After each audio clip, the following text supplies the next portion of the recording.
I think that Sex and the City was a big part of the change of how women could talk about their sex lives, but the reality is that it was just a reflection of the truth. And I had seen that women would talk about their sex lives far before Sex and the City, the TV series, came out. Women amongst their friends are very truthful, and maybe they're things that men don't want to hear.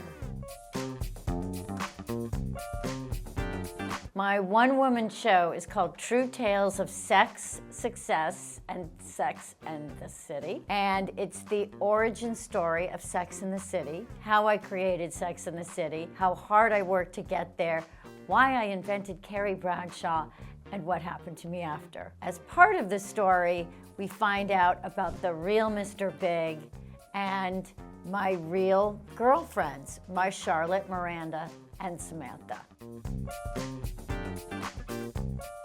As part of my show, we play a little game, real or not real, because there's so many things that happened on the TV show that happened in my real life, but they are better or worse.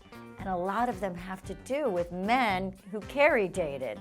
So I ask, did I date that kind of man? And people will come to the show and it's really fun. I think that my worst date, it's probably much more recent, maybe just a couple of months ago. I went out with a man. He was about 40. He ordered lots and lots of food, and he didn't eat any of it. And then he had no money to pay. I had been writing for a long time before I started writing the column Sex and the City. And I'd already been writing about women and relationships, money, power, and sex. So Sex and the City was really a continuation of all of the work that I've been doing for many years. At the beginning, the character of Carrie really represented me. She was my alter ego. And in the show, we find out how I created that alter ego and why.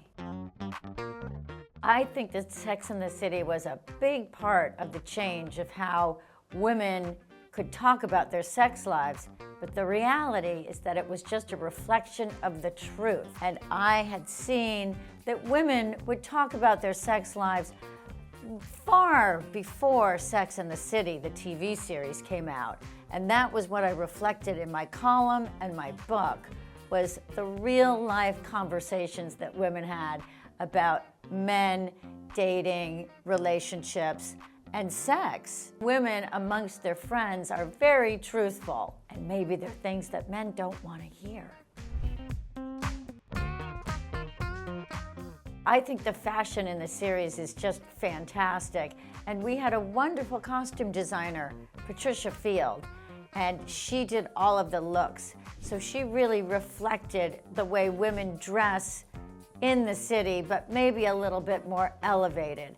Of course, New York City is one of the fashion capitals of the world, so people are very conscious of how they dress. I think I have my very own particular style, and that was the most important thing for the characters, that she had her own style too.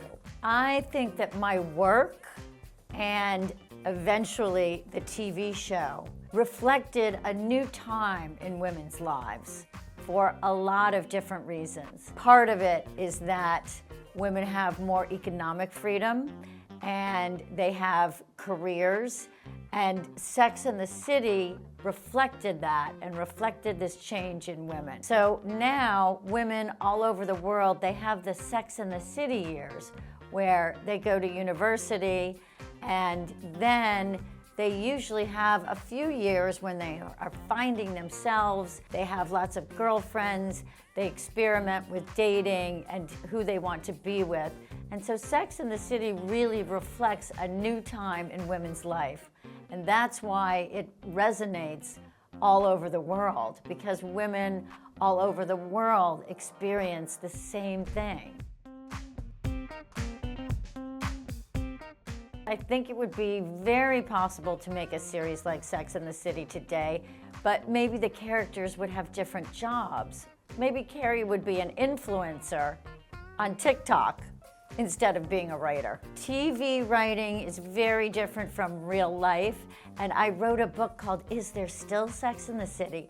That is all about women in their 50s starting over and dating and all the different kinds of men they meet. So that is my work of women over 50.